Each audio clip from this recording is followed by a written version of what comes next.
Ouais, tu sais, on était au poney Ouais. et tout, et puis tout se passait bien. Et... Ouais. Attends. Yo! Oula, quelle triste mine.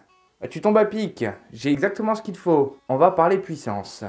Oh non, on va pas faire des maths. Allez, installe-toi bien. Mets tes plus belles pantoufles. J'ai même pas fini mon histoire. Et on en parle.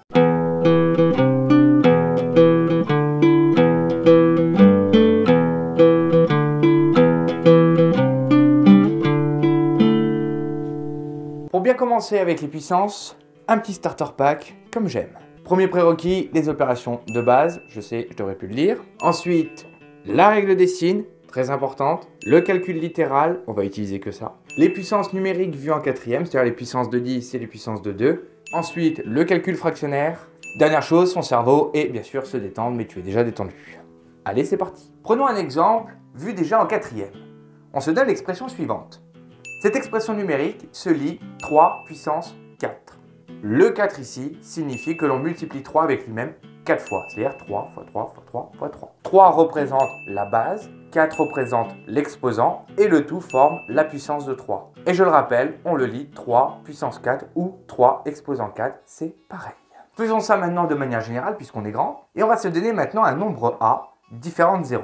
On regardera dans le cas A égale 0 plus tard. Prenons cette expression suivante. On a A exposant n ou A puissance n, où A est un nombre différent de 0 et n est un entier quelconque, c'est-à-dire 0, 1, 2, 3, 4, 5, 6, 7, 8, 174, c'est un entier. Ici, A représente ce qu'on appelle la base, n représente l'exposant, et A exposant n ou A puissance n représente ce qu'on appelle la puissance nème de A. Suivre le code couleur, s'il vous plaît. Que vaut cette expression? Eh bien tout simplement A fois A fois A, n fois. Si n vaut 1, bah c'est A puissance 1, ça vaut A.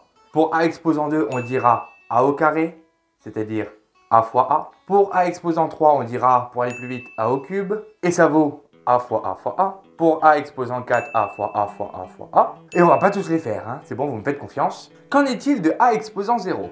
Eh bien pour ça, on va avoir besoin d'un super tableau. Je vous présente le tableau des puissances. On voit en première ligne les exposants. Et ensuite, on voit l'expression associée. Donc, lorsque l'exposant est 1, A exposant 1, on a dit que c'était A. Lorsque l'exposant vaut 2, c'est A au carré, c'est-à-dire A fois A. Lorsque l'exposant c'est 3, bah c'est A fois A, c'est-à-dire A au cube, etc., etc. Lorsque l'on ajoute 1 à l'exposant, l'expression est simplement multipliée par A. Regardons. Pour passer de l'exposant 1 à l'exposant 2, on a simplement multiplié l'expression par A. Pareil, pour passer de l'exposant 2 à l'exposant 3, on a multiplié par A, etc., etc. Que se passe-t-il lorsque l'on revient en arrière? C'est-à-dire, par exemple, je veux passer de 4 à 3, c'est-à-dire que j'enlève 1 à l'exposant. Eh bien, je dois diviser par A. Donc, on a bien A fois A fois A fois A divisé par A. Il nous reste 3 fois le facteur A en haut, c'est-à-dire que c'est bien A au cube. Et ainsi de suite.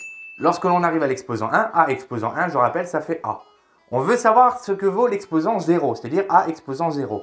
Eh bien, il suffit de prendre la case A exposant 1 et de diviser par A. Ainsi, on obtient A sur A qui vaut 1. Et donc, première propriété, très importante, si A est différent de 0, A exposant 0 égale 1. Et pas 0 comme je peux le voir souvent. Non, surtout pas. Prenons un exemple, 12 exposant 0, ça vaut 1. Moins 1 392 721 exposant 0 égale 1. Et ouais. Et 3,12 exposant 0 égale 1. Du coup, à l'aide de ce tableau, on va pouvoir définir ce qu'est un exposant négatif. On note A exposant moins 1 ou A puissance moins 1, eh bien c'est égal à 1 sur A. Je sais, ça commence à faire peur, mais pas de panique, c'est très facile. On note A exposant moins 2, 1 sur A exposant 2. On note A exposant moins 3, 1 sur A exposant 3. Etc., etc. Comment peut-on obtenir un tel formulaire? Eh bien, revenons à notre tableau. Du coup, on va aller vers la gauche. C'est-à-dire que maintenant, on va enlever 1 à l'exposant à chaque fois. Donc, on part de A exposant 0. Je vous rappelle que ça vaut 1. On l'a démontré tout à l'heure. Et on enlève 1 à l'exposant. C'est-à-dire qu'on passe de 0 à moins 1. Eh bien, il suffit de rediviser par A. Ainsi, on a 1 divisé par A qui nous font bien 1 sur A. Facile. Et on réitère et on obtient ce tableau. Prenons cet exemple. 3 exposant moins 2, eh bien c'est tout simplement 1 sur 3 puissance 2, c'est-à-dire 1 neuvième. Donc de manière générale, pour tout nombre A différent de 0, A exposant moins n, c'est 1 sur A exposant n. Voyons les premières opérations que l'on peut faire sur les puissances. Prenons cet exemple, on prend a toujours différent de 0, on a a exposant 3 fois a exposant 4. Peut-on écrire cette expression sous forme d'une seule puissance? Eh bien oui, regardons comment. On a a exposant 3, c'est a fois a fois a, fois a exposant 4, c'est-à-dire a fois a fois a fois a. En tout, on l'a 7 fois. Ainsi, le résultat est a exposant 7, puisqu'on a 7 fois le facteur a. Simple. Dans cet exemple, il suffit de remarquer que l'on a additionné tout simplement les exposants. Prenons un deuxième exemple. A exposant 2 fois a exposant 4. On a bien a exposant 2 qui est égal à a fois a.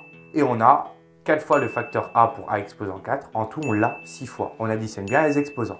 Et on obtient du coup la formule suivante. On prend un nombre a différent de 0 et on prend deux entiers n et m, des entiers quelconques. Lorsque l'on fait a exposant n fois a exposant m, on a bien a fois a fois a n fois a fois a fois a m fois. En tout, on en a n plus m. Ainsi, on obtient la formule suivante, a exposant n fois a exposant m égale a exposant n plus m. Voyons maintenant la deuxième formule de ce cours. Ah non, pas encore un formulaire. Oui, toujours des formules. Ah non, mais ça sert à rien. N'écoutez pas. Prenons la fraction suivante. A exposant 3 sur a exposant 4. Regardons ce qui se passe. On a a fois a en haut, a fois a fois a fois a en bas. Comme il n'y a que des multiplications au numérateur et au dénominateur, on peut commencer par identifier les facteurs communs. Et il y en a de partout. On remarque qu'on a un facteur a en commun en haut et en bas. On peut barrer. Puis une deuxième fois, on remarque qu'il est encore commun. Puis une troisième fois, et il nous reste 1 en haut. Et oui, je vous rappelle qu'après réduction d'une fraction, lorsqu'il ne reste plus rien, en fait, il reste 1. Et donc, il nous reste 1 sur a. Mais 1 sur a, comment on peut l'écrire? Eh bien, a exposant moins 1. Prenons un autre exemple. Prenons a exposant 5 sur a exposant 3. On a a fois a fois a fois a fois a au numérateur et a fois a au dénominateur. Ainsi, exactement comme dans l'exemple précédent, on peut simplifier les facteurs en commun. On peut simplifier 3a en haut et les 3a en bas. Ainsi, il nous reste 2a en haut, c'est-à-dire a exposant 2, et il nous reste 1 en bas. Et on obtient comme résultat final a au carré. Comment a-t-on obtenu ces nouveaux exposants? Eh bien, c'est très simple, on a tout simplement soustrait l'exposant de la puissance au numérateur, l'exposant de la puissance au dénominateur. Et on a obtenu ces nombres-ci. Ainsi, on obtient cette magnifique formule qui est a exposant n sur a exposant m, c'est tout simplement a exposant n moins n. Facile. Cette vidéo touche déjà à sa fin pour la première partie. Dans la deuxième partie, on va voir plein de trucs super cool. Mais avant, un petit exercice, bien sûr trop cool, pour la prochaine fois que je ne manquerai pas de corriger. J'espère que cette vidéo vous a aidé et vous a plu. Si c'est le cas, n'hésitez pas à partager, liker et vous abonner. Mettez aussi la petite notification, ça aidera. Pour chaque cloche de notification activée, je verse 1 € à SOS Petit Lapin Rose. Et oui. Allez.